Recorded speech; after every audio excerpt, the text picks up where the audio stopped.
Any health-related information on the following show provides general information only. Content presented on any show by any host or guest should not be substituted for a doctor's advice. Always consult your physician before beginning any new diet, exercise, or treatment program.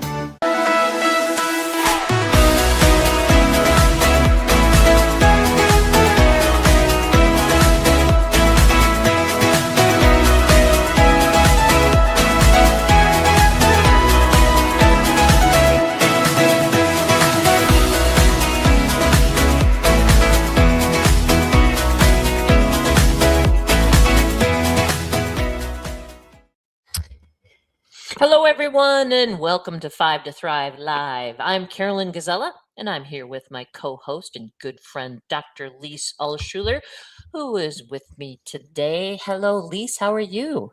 I'm good. How are you, Karolyn? I am great. Well, it's always a treat when we get to do this podcast together because we enjoy each other's company and we get to talk with each other, kind of like I imagine us sitting back and a couple of, maybe some Adirondack chairs, enjoying a sunset, having a great conversation in front of a bunch of people. Exactly. That's what we're doing. No, I love our shows together. And I think this one is going to be a great one. I have to say, I saw you speak on this topic. It was a few years ago in front of a bunch of doctors, and you got a standing ovation. And I'm like, whoa, because it was that good. That's how good you did. Oh boy, that was a setup. Okay, thanks a lot. Exactly. Actually, I am a really big fan of today's topic, which is nervous system regulation and how that helps to manage stress. And it's so important because, let's just call a spade a spade. I think there's been there have been times in world history that have been exceptionally stressful, big world wars, things like that. And we are living in a time right now which is really, really stressful. Mhm. And so it's stressful in kind of a constant, insidious, and then dramatic and insidious and cumulative way. So our nervous systems are a bit of a wreck. So this is a really critical topic. But you know what? Before we jump in, can you thank our sponsors? Absolutely. I'd love to, beginning with Cetria, a patented form of glutathione, clinically proven to raise blood glutathione levels. Glutathione is the master antioxidant and the body's primary defense against free radicals. It also helps support respiratory health. For more information, visit cetriaglutathione.com. Also, Pro Thrivers Wellness Brain, a product specifically for thrivers that contains cognizin for memory, focus, and attention, as well as other brain-supporting nutrients and herbs. You can find Pro Thrivers Wellness Brain online at pureformulas.com. There's also Pro Thrivers Wellness Sleep, which combines higher dose melatonin and other sleep supporting natural ingredients specifically designed for thrivers. You can find Pro Thrivers Wellness Sleep also at pureformulas.com. And Dr. Ohhira's Probiotics. It's a best-selling probiotic for more than 30 years, and it contains 12 probiotic strains that are shelf stable, so no refrigeration is required because of a unique 3-year fermentation process. It's a very effective probiotic. Learn more at drohhiraprobiotics.com. Okay, Lise, what I'd like to do is start with the basics and then move into some practical strategies. So first, tell us what the nervous system does and how does that relate to effective stress management? Yeah, it's actually a very interesting question. I think in some ways we can think of the nervous system as an interface between our bodies and the world outside. So, on one level, our nervous system warns us of danger. So, for example, the classic example is, we touch a hot stove and then we pull our hand away. That's our nervous system immediately reacting.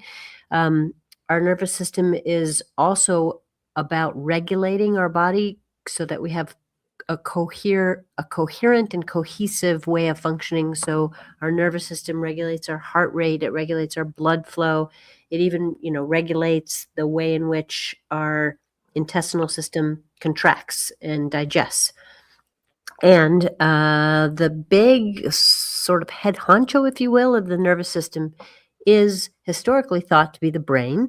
So the brain is part of the nervous system, and within the brain, we have a limbic system, which is where we regulate our emotions. We have a cortex where we think. We have centers of our brain that translate the stimulus of our world into understanding and into reaction. And I say, historically, because there's also another part of our nervous system, which is a nervous system that innervates and generates impulses that is in the heart area. And in fact, sometimes the heart related nerve function responds to things faster and more quickly than does the brain. So it's not just about the brain, but essentially our nervous system is this beautiful interface between our physical beings, our emotional beings, and the world around us. Yeah, that's pretty cool. It's very, very important and very complex. So how does that relate to stress? So stress, and we're talking about distress and chronic distress, when we encounter or find ourselves in a stressful situation, we respond to that stress in a variety of ways, and it starts primarily with a perception of stress. So we perceive something as stressful, and that's actually important because you might not get stressed out by a big dog running towards you, but somebody else who grew up around scary dogs might get stressed out. So that's a perception event. And that perception is something that happens in a part of our brain, which is a very old part of our brain called the amygdala. And the amygdala is essentially on alert all the time for dangers. And when there's a perceived danger, the amygdala fires up and it sends signals. There's two things that happen that cascade, one very quickly within seconds and the other within minutes. So within seconds, the amygdala activates our sympathetic nervous system, and through the spinal cord, our nerve endings release norepinephrine and epinephrine. These are fight or flight hormones. These are things which accelerate our heart rate, which activate our senses, which rev us up, basically. And then within minutes, kind of on the heels of that, we have an endocrine response.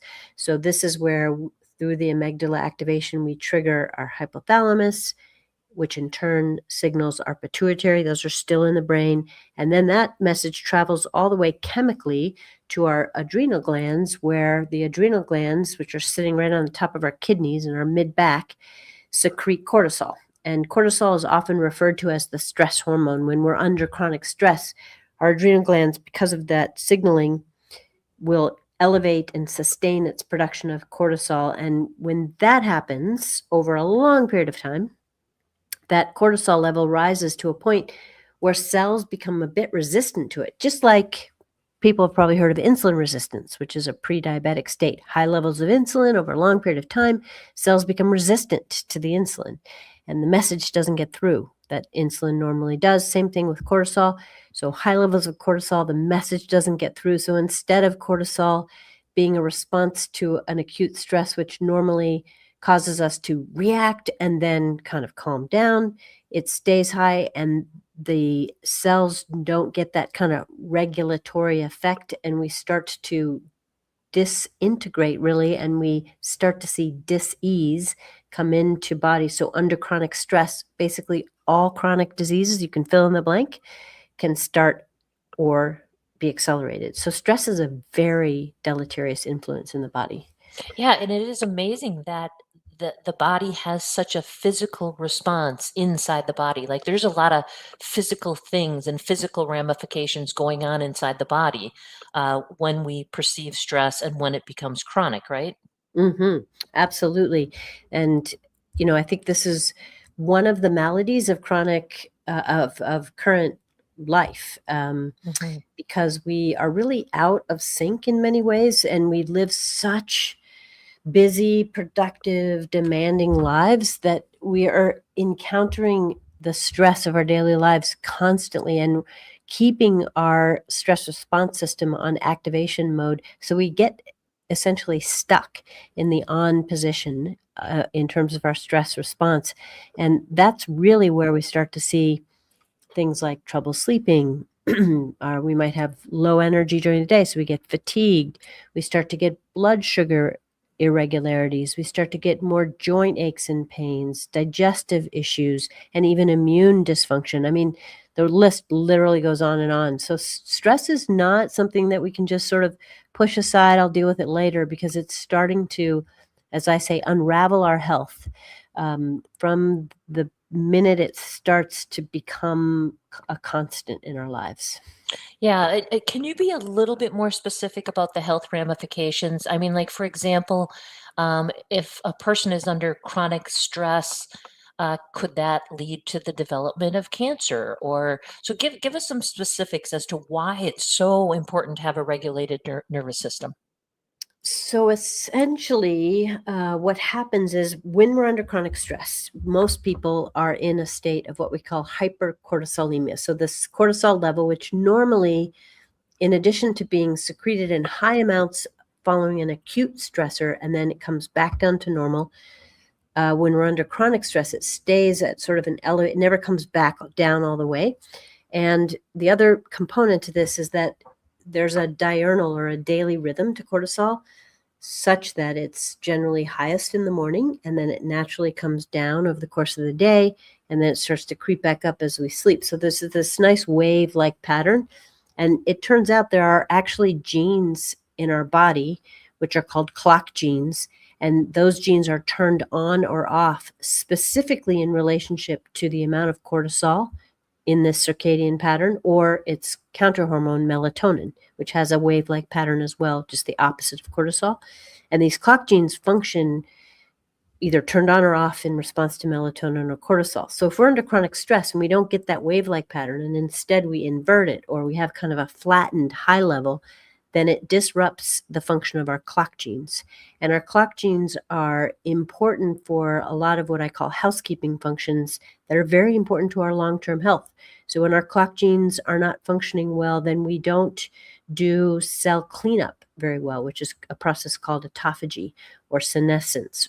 We don't send damaged cells, like a precancerous cell, into the apoptotic pathway or the cell suicide pathway as well. The ability of our cells to generate an antioxidant response to an oxidant is diminished. And these are just some examples. So you can imagine over time, if these core functions are disrupted, then we leave ourselves vulnerable to the development of things like cancer, chronic immune deficiencies, chronic stress, and that high level or that disrupted pattern of cortisol can also disrupt the function of the smooth muscles in our body, because these are under not only the influence of cortisol, but I mentioned earlier that when we encounter stress, we also secrete epinephrine and norepinephrine, and those sympathetic hormones are very important in when we need them. But if they're at a high level, they can also disrupt a lot of core functions, contributing to things like heart arrhythmias, which is a smooth muscle issue, intestinal spasms, or irritable bowel syndrome. I mean, so there's, depending on which consequence of stress you look at, you can sort of trace it towards different disease states or dysregulated states. Yeah, and almost every disease state has some type of link, or can have some type of link. So it's this is really important stuff. So let's move into the practical. How do you help your patients with regulation of their nervous system? Do you have go-to strategies that you like to recommend? I realize it's all individualized, and you take one patient at a time and you kind of tailor it towards their needs and their stress, et cetera, their lifestyle, et cetera. But what about some foundational strategies? Mm-hmm.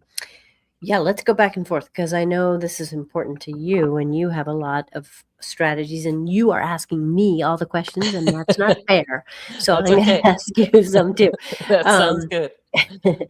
so I will start by saying that I would say there's one thing that I almost universally recommend, and that is breathing. And I know we talk about this and it gets talked about a lot, but honestly, if you look at the physiology of what happens when we slow our rate of breath, and I have to give credit to Dr. Andrew Weil for popularizing what he calls the 4-7-8 breath, because I think this is one of the easiest and most effective ways to immediately help our nervous system to reset. So it's what the 4-7-8 breathing is about is taking a count of 4 to do an inhalation, and then you hold the inhalation for a count of 7, and then you exhale slowly over a count of 8.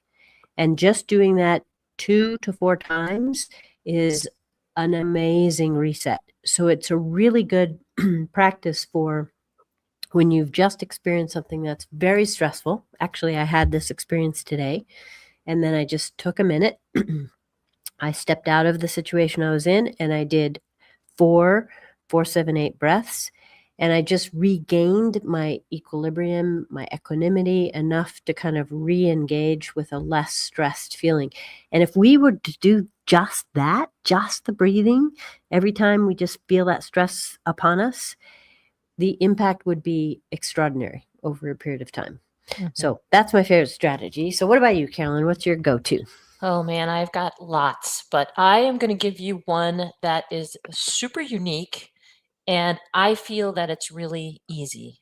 Um, Flowers and plants. Now, hear me out. Hear me Mhm. out. I love fresh cut flowers. I love plants. I actually love your plants, Lise. You've inspired me because I have some new ones now that are really cool. But here's the Nice. thing about having flowers and plants in your home environment or your work environment. It actually they provide a physiological and a psychological effect. Research shows that they help reduce blood pressure. They reduce those cortisol levels that are staying elevated. Plants and flowers will actually help reduce those. They'll reduce anxiety. They have a positive effect on mood. Studies in the office show that they increase productivity, and there's more of an opportunity to be mindful. And I mean, even when I'm out in nature, I'm always looking at the trees and the plants and the flowers and the birds and everything else, which makes me more present and takes me out of that anxious monkey mind that we sometimes get into. So that's my unique one, flowers and plants. I love it. I love it. I mean, and there's such a beautiful way in which plants are an example for us of how to confront the adversity of their environments and still grow and thrive, right? So, yeah, beautiful. Yeah, that's a very good point. I mean, plants and flowers are resilient, and they can teach Mhm. us to be more resilient. So, Mhm. yeah, okay. So, what's your next one? So this one is probably a little off the beaten path for some, but I find prayer to be one of the most effective stress management strategies. And I'm not necessarily talking about religious prayer, although for some people that's what works for them. I'm talking about taking a moment and connecting with our higher self internally. And depending on one's belief system, for me, I then seek to connect to what I will call the divine or the greater collective unconscious, and to engage in a moment of gratitude, of humility, of seeking grace, and to adopt a feeling of being like in a sort of a supplicant. There's a pose that Mother Mary is often depicted in where she's standing and her head is slightly bowed and her hands are extended to her side with her palms facing forward. And it's like a picture of sort of supplication and acquiescence, but strength at the same time. And that's sort of the feeling that I have when I pray. And I find that it just resets my perspective, no matter what experience I'm in. I love that. I have a question for you. Mm. Do you find that the timing of the day um, helps or enhances the prayer? Like, for example, I do my loving kindness prayer in the morning, and I like to start my day that way. And I actually don't pray at night. But is there timing? Is there a timing that can make prayer even more beneficial? I mean, I think like any habit, it's good for people to develop a prayer habit. So, and I don't, that's a kind of fun pun, isn't it? Prayer habit. But I don't mean it actually as clothing. But I do think that starting your day with prayer is beautiful, and I do that as well, and it very much helps me to frame myself for the day. But I Mhm. also find that when I, sometimes I forget, and I'm always sorry when I forget, because when I am in a situation that's challenging or that I feel overwhelmed by, because stress usually has a feeling of overwhelm with it. So when I'm in that feeling of overwhelm, if I can remember to pray, and it can be just very simple and very short, it can be a phrase that one repeats, whatever it is, to just, again, to connect to a greater sense of self and a greater place in this cosmos of things. I think when I have that ability to do it in the moment, then I always emerge on the other side feeling, I don't know, it's almost like I've taken a spiritual shower. Like I just feel a little bit refreshed and reset to deal Oh, with whatever I'm dealing with. I love the spiritual shower. And I think you're right. It doesn't have to be in the morning, and it can be infused throughout your day. And I think, and that leads me to my next one. Well, wait, Um, I have to ask you a oh, question because I haven't okay. had very many questions. Carolyn, what's your next one? Okay. Well, my next one is a little bit different again, and it's a supplement. So I Ooh. have been actually struggling with anxiety, and based on what's going on in the world, and I've just noticed, and it's actually been going on for well over a year now, where my anxiety has been worse. And I used to take a supplement called L-theanine, or suntheanine is the brand that was in the studies, with magnesium at night to help me sleep. Well, I started because L-theanine does not, it has more of a balancing effect with alpha and beta waves, so it actually will increase focus as well as reduce feelings of anxiety. I started taking it in the morning with my coffee because caffeine will actually help the anti-anxiety effects of L-theanine. Um, and I also take it during the day. And I have noticed that, I mean, I've probably increased my dose by double on a daily basis. So I have noticed that that helps. And I think sometimes dietary supplements can be effective at being a supplement. So in addition to these other things that we're talking about, taking a dietary supplement can help sometimes take the edge off. And I'm a big fan of suntheanine. That's fantastic. Yeah, and you're using it in a very appropriate way, and it's a really wonderful anxiolytic because of what you said. It increases clarity at the same time, which is a really great combination. Not sedating at all. Yeah, absolutely. Okay, so now what is your third strategy? Your third go-to strategy? Well, I think that it's a bit of a toss-up for me. So I'm gonna cheat and say too fast. Okay. Um, so the first one is physical activity. There's nothing worse than being stressed and just sitting there and letting it all bottle up inside. So I think doing some, even if it's like some wall push-ups or a couple of deep squats, or, if you can, walking around, that is absolutely essential, I feel like, in the moment. And of course, a regular habit of daily physical activity is really important. Actually, I'm going to pause before I go into my second one because I bet you have some things to say about physical activity. I do, because I would agree with you. I think that that is paramount when it comes to my mental health. If I am injured or can't get out and be active, then my mental health suffers. So the only thing I'm going to add to that, and I know you will agree with me 110%, is if we can be physically active out in nature and outdoors. I know, as your weather gets hotter and it's not always possible, but if you can, I find that the benefits of physical activity enhance my mental health when I'm doing it outside. Yeah, absolutely. And even looking outside if it's too, Hmm. weather's bad out there.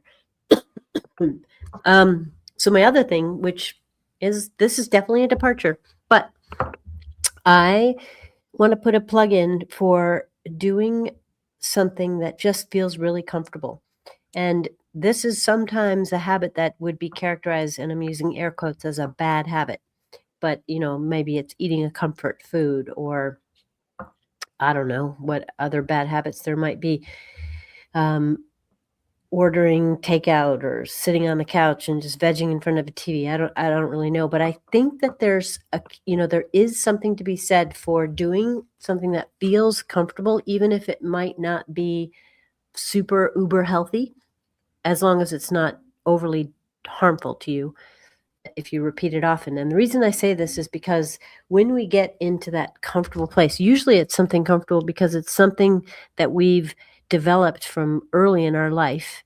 And so it's very familiar to us. So it's like cozy. It's like getting into a cozy, pair of sweats and just, snuggling in. And I think it's important to get our nervous system to a place of feeling secure and safe, and so that we can start to disentangle ourselves from the stress of the moment. So I don't know. What do you think about that? I love it. I love it for a lot of reasons. And I did a show the other day about diet and how, we shouldn't be so restrictive, and we should indulge, and we should have, our meal be something that's enjoyable. And, I think that that's really important. And obviously we want to do that within reason. We don't want to, engage in unhealthy behaviors just because we feel good, so I think that there's balance there, like with everything else. Yeah. Yeah. Okay, good. And what about you? Any Okay. last strategy Yep. in 30 seconds? Yes, before you thank our sponsors, I'm going to say creativity. And I don't have any science associated with creativity, tapping into your creativity as it relates to stress specifically, but I read some research showing that it helps with longevity, healthy aging. Being more creative and tapping into your creativity as you age will help you age in a more healthy way. So yeah, I like Mm, creativity. wonderful. That's a great one to end on. Well, we do very much appreciate our sponsors. First, ProThrivers Wellness Sleep and Brain Formulas. Also, Cetria glutathione, the superior glutathione to support liver and immune health, and Dr. Ohhira's award-winning shelf-stable probiotic. And just a reminder that you can find all of our past shows at ithriveplan.com or on any of your favorite podcast outlets. Absolutely. We're on well over 100 podcast outlets. So we're out there. Just search for 5 to Thrive Live. So thanks again to our sponsors. Thanks for listening. And thanks again, Lise, for a great show. And thank you, Karolyn, for just being you and being in the world and being in my life. Love it. I know. It's been a 25-year journey with the two of us, and it's been wonderful every step of the way. So, all right, everybody, have a great night. May you experience joy, laughter, and love. It's time to thrive.